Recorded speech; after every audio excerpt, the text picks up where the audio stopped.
আমাদেরকে আল্লাহর সামনে দাঁড়াতে হবে কিনা? ও ভাই, আমি বললেও হবে, না বললেও হবে। আমি অনেক সময় বলি, নাস্তিকরা কোরআন নিয়ে কথা বলে, নাস্তিকরা কোরআনের বিপক্ষে নানান ডায়লগ দেয়।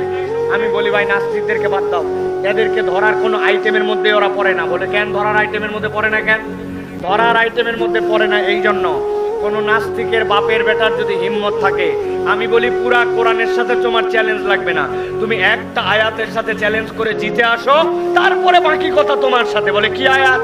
আল্লাহ কোরআনে বলছেন, কুল্লু নাফসিন যায়িকাতুল মাউত, এই দুনিয়াতে আত্মা আছে যার, মরণ আছে তার। বেটা, তোর কোরআন অস্বীকার করা লাগবে না, কোরআনের একটা আয়াত অস্বীকার করে 200 বছর বাইতে দেখা। তুই এক আয়াত অস্বীকার করতে পারিস না, তোর সাথে আমার আলাপ কিসের? ঠিক না? অতএব কোরআনের জায়গায় ঠিক আছে।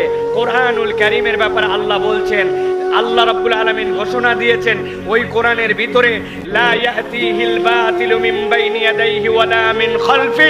আল্লাহ বলছেন, আমি চ্যালেঞ্জ দিলাম, ওই কোরআনের সামনে পিছনে কোন দিক দিয়ে কোনো বাতিল ঢুকতে পারবে না। কোরআন আল্লাহর পক্ষ থেকে সংরক্ষিত। কিন্তু যেই কোরআন ওয়ালা বলে আমি দাবি করতেছি, আমার ভিতরে বাতিল ঢুকেছে, আমার ভিতরে শয়তানি ঢুকেছে, আমার ভিতরে দুষ্টামি ঢুকেছে, আমার ভিতরে হিংসা ঢুকেছে। আসন্ন শবে বরাত, আমরা যেটাকে বলতেছি লাইলাতুন নিসফু মিনাশ শাবান, এই শাবানের রাত থেকে আমাদেরকে আল্লাহর কাছ থেকে পরিষ্কার সিদ্ধান্তে পঙ্কিল হতে হবে। শিরিক করব না, হিংসা বিদ্বেষ অন্তরে আর রাখবো না। রাজি আছেন? রাজি আছেন? আল্লাহ রাব্বুল আলামিন বলছেন, যদি আমরা রাজি না হই, আল্লাহ রাব্বুল আলামিনের কাছে একদিন দাঁড়ানো লাগবে।